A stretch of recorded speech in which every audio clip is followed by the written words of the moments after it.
This program is brought to you exclusively by Bintulu Port.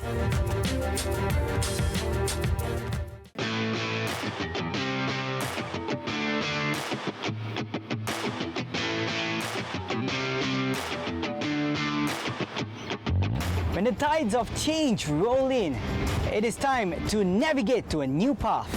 Now the port will be expanding more towards incorporating Internet of Things into it, the IoT, artificial intelligence, and we do big data analysis. Bintulu Port is riding the wave towards becoming a smart port. The less the vessel spend at the berth, that is our main goal. Be ready when your ship comes in. Anchor on with Decimal Point.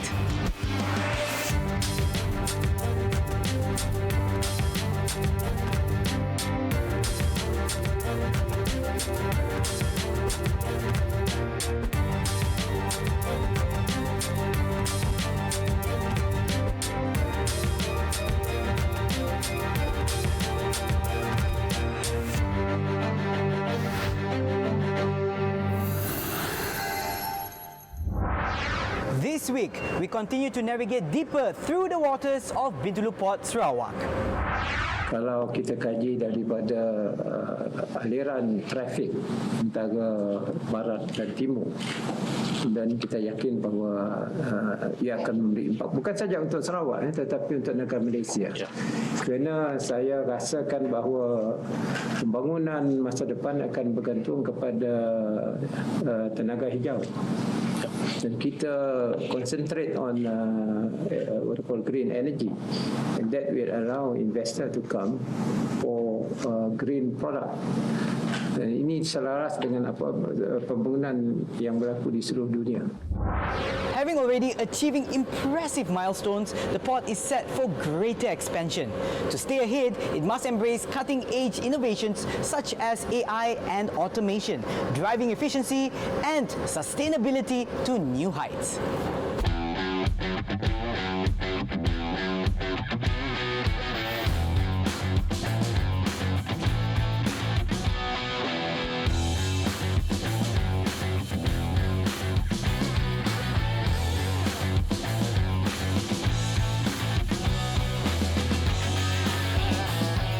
Encik Sufri, I'm really excited to find out more about what's in store for Bintulu Port. Maybe we can start off first with the role that Bintulu Port plays when it comes to Malaysia's economic development and global trade. Can you tell us more about that? Bintulu Port plays an important role. It is a critical hub for Malaysia, serving as a key entry and exit point for goods between Malaysia and the international markets. By supporting the export of commodities such as LNG, palm oil, Bintulu Port significantly contributes to Malaysia's GDP. Its strategic location along the key shipping routes enhances Malaysia's trade efficiency, allowing Bintulu Port to be a major driver of economic growth and a bridge to the global market. As you know, we are located in the island of Borneo. Bintulu Port serves as a major gateway for trade, connecting Malaysia to Southeast Asia, East Asia and also the Pacific region. The port is key for exporting Malaysia's natural resources, especially LNG from Sarawak, which is one of the world's top LNG exporter in the world. The port helps local industries by facilitating the trades of goods such as the oil and gas, timber products and other products, boosting manufacturing and business in this region. Bintulu Port also drives infrastructure development in Sarawak with good roads and renewable energy and attracting a lot of investment to the central part of this region, which is Bintulu. The port supports Malaysia trade by exporting a variety of products such as timber products, seafoods and palm oil, which helps diversify the economies of the country. And again, above all, having Bintulu Port for the last 40 years, it helps to create jobs in areas such as logistics, shipping and port management, which benefits the local economy. The total volume of cargoes that handled by Sarawak is roughly about 70 to 80 million tons per year.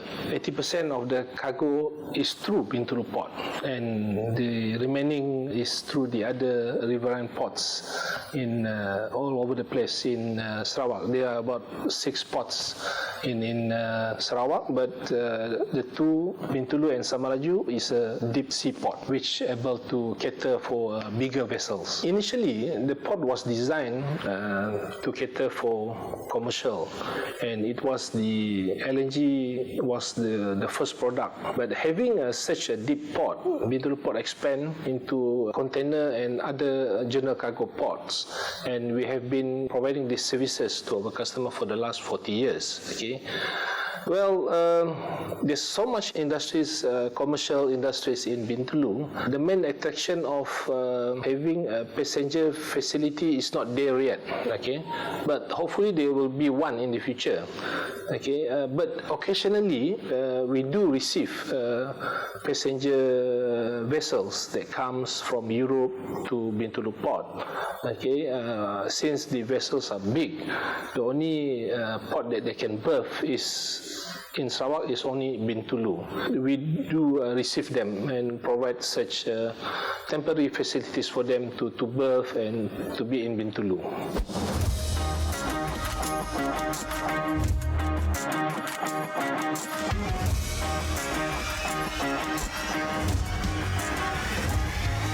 Is Bintulu Port running at full capacity, and what is the current capacity? We are running about more than 75% of the total capacity. Our total capacity is roughly about 75 million tons annually. Encik Sufri, since you are the Chief Operating Officer of Samalaju Port, how does the port complement Bintulu Port? The idea of having Samalaju is mainly to cater for the Samalaju Industrial Park, which is about 60 kilometers away from Bintulu. We have 7 big investors in Samalaju, and currently the annual total volume that we handle is about 7 million a year. The port was developed to cater with a maximum capacity of about 18 million tons. Basically, we are not reaching about 50% of the capacity. There are times where if there's a heavy traffic, vessels congestion in Bintulu Port, we do assist our sister port, which is Bintulu Port, and we do divert certain vessels to Samalaju Port. So what kind of services is being provided by Samalaju Port? Of course, in the future, for the next 2 or 3 years, the port in Samalaju, we are planning to have the development of industrial park, which of course eventually will attract more international investors.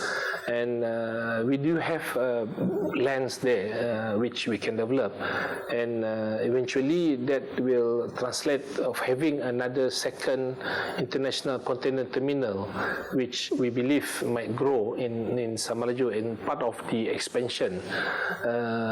Mostly now, by having a free commercial or even industrial zone, okay, will be a good thing for Samalaju to move, and we are now doing certain feasible studies to have one in the near future.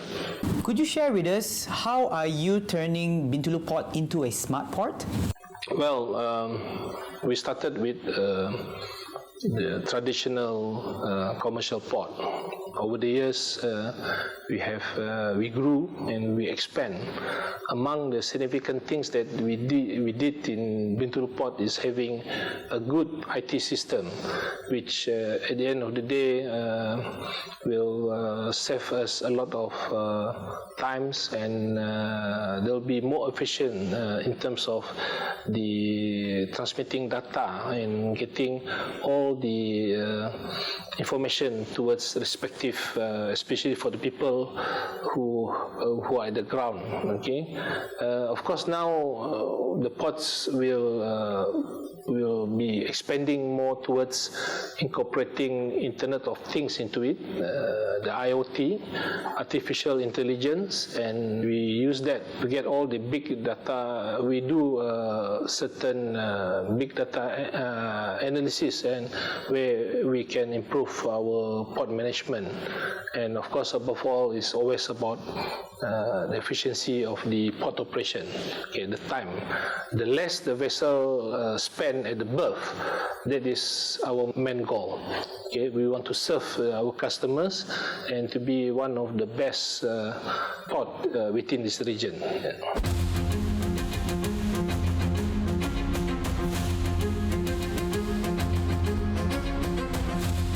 When it comes to security, how is Bintulu Port enhancing its security, and why is it important? We have put a lot of new digital and improvement to our security. It is very significant as Bintulu LNG is considered one of the important place to be protected under the MKN, Majlis Keselamatan Negara. Okay, so among the things that we have done is of course to introduce the new facial recognition technology, whereby we integrated the facial recognition to enhance access control and security monitoring of the port, at the port.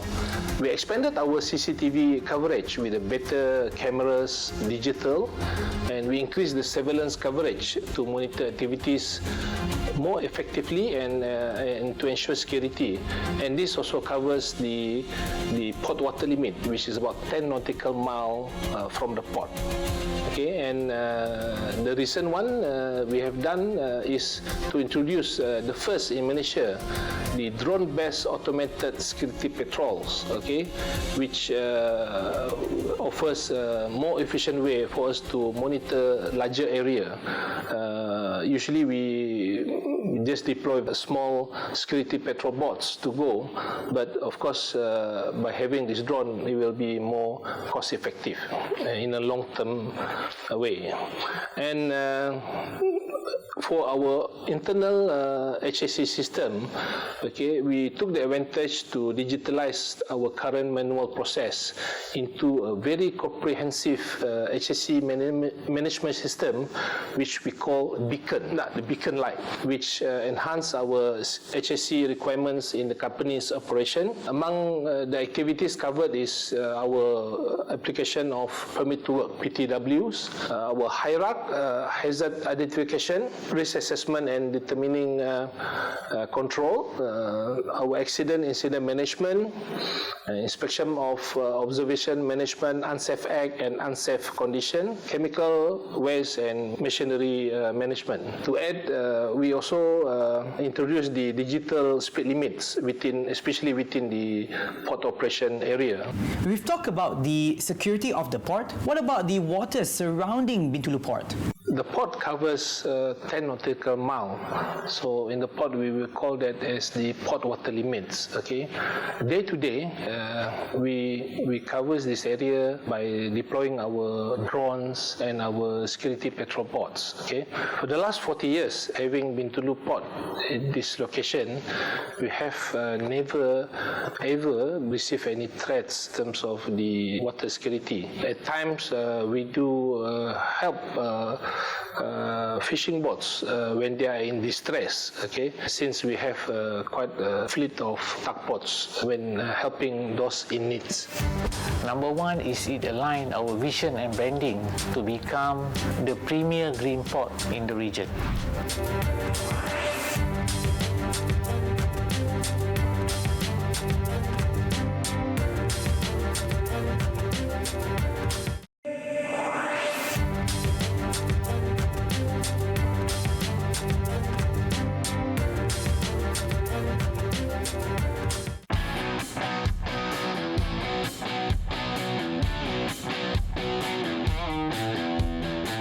With its strategic location and infrastructure, Bintulu Port aims to become a major green power port and a key player in helping Sarawak achieve its ambitious green goals. What future developments are planned for Malaysia's ports, and how will this benefit the maritime industry? Future development across Malaysia's port includes expanding capacities, modernizing facilities and implementing eco-friendly technologies. For example, Bintulu Port's renewable energy initiative and Tanjung Pelepas automation projects are setting standards in sustainability operation. This enhancement not only increase capacity to meet the rising demand, but also attract international investors, partnership, and it will, of course, ensure operational efficiency and position Malaysia as a leader in sustainable maritime practices. Okay, many ports in Malaysia, including Port Klang and Penang Port, are planning to expand their container capacities almost every year. This includes new terminals, larger berth, and a deeper dredging to accommodate bigger vessels from time to time. The benefit of having this expansion will allow Malaysia to handle larger volumes of cargo, improve our port throughput, and of course it will boost our competitive edge in the regional and global trade. And another factor is the automation of port operation. Okay, I believe Malaysia, most of the port is investing in automated container handling systems, cranes, and digital technologies.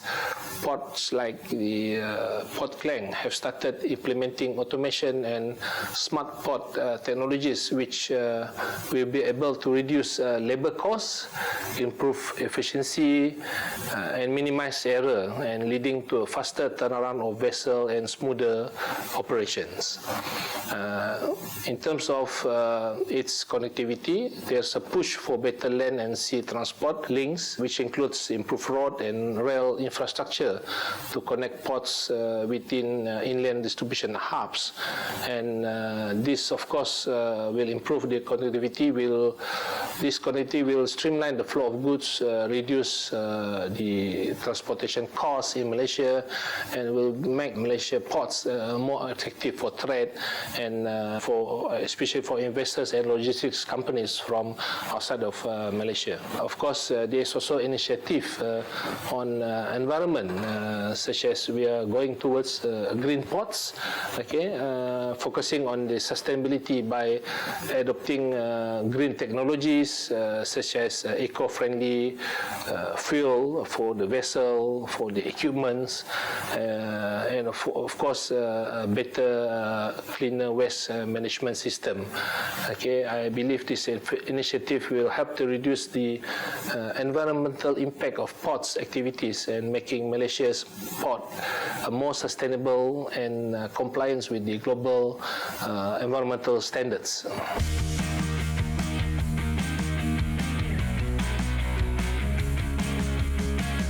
The buzzword is sustainability, and Encik Izam, you recently taken up a role to lead sustainability here at Bintulu Port. Could you share with us more about this? The journey for sustainability started in 2017 for me and also for the group.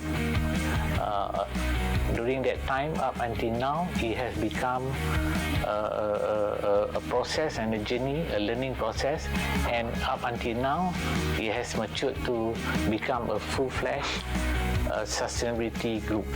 Report directly to the President and the Group CEO. In 2022, I have been involved in operations in Samalaju Port, and then recently, this year, in 2024, in July this year, I have headed the sustainability group division for the group.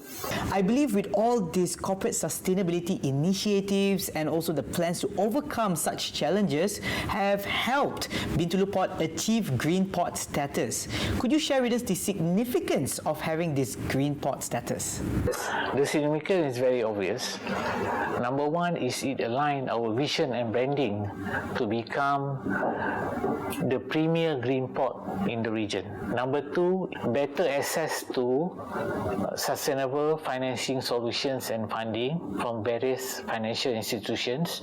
And number three, we can improve on our rating and competitiveness in the eyes of investors that want to set up their operation in Sarawak. I see. And are there any plans for Samalaju to also be certified as a green port? Yes, of course. We plan to do this in December and target to certify it also this year.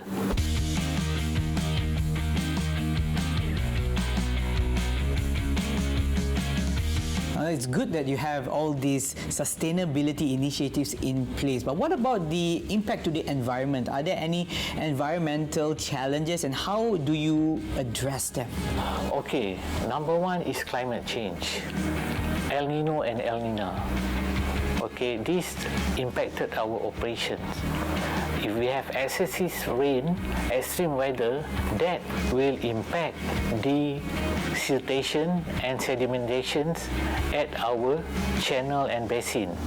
If this were to happen, then it will affect the operation in the sense that bigger size vessel, deeper draft vessel cannot come in to the port.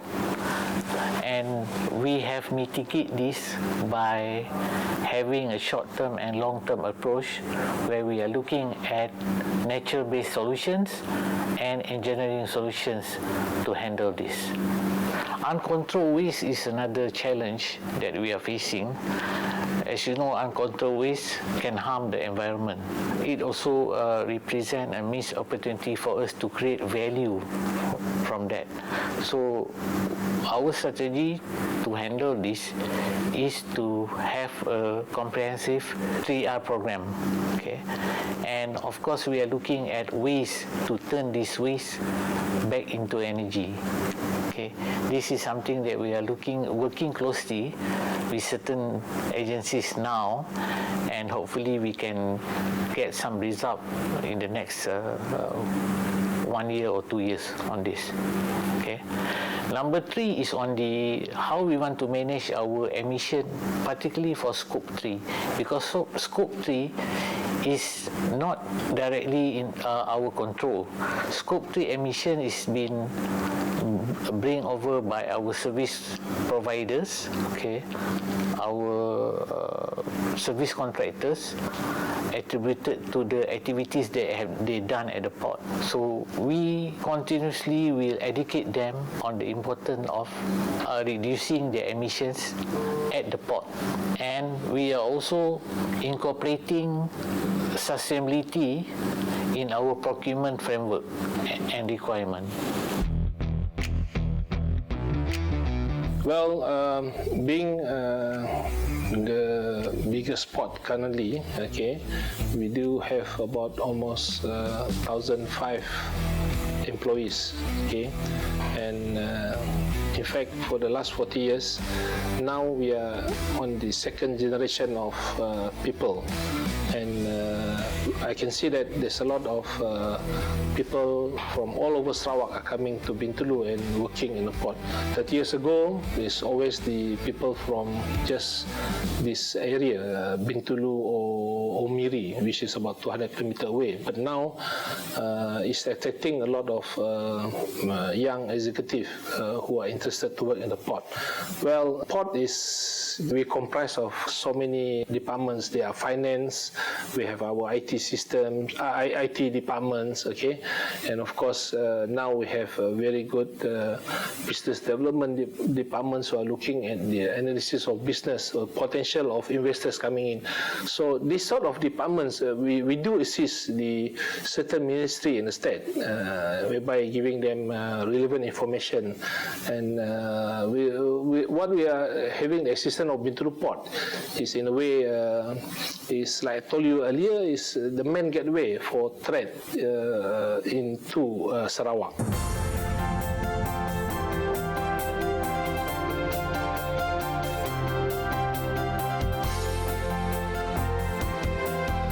Being the largest container terminal in East Malaysia and the main export terminal for palm oil products in Sarawak, the bold mission to become a smart port is inevitable and crucial for the future success of Bintulu Port.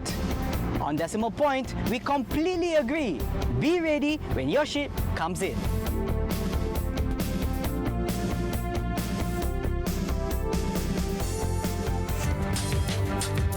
This program is brought to you exclusively by Bintulu Port.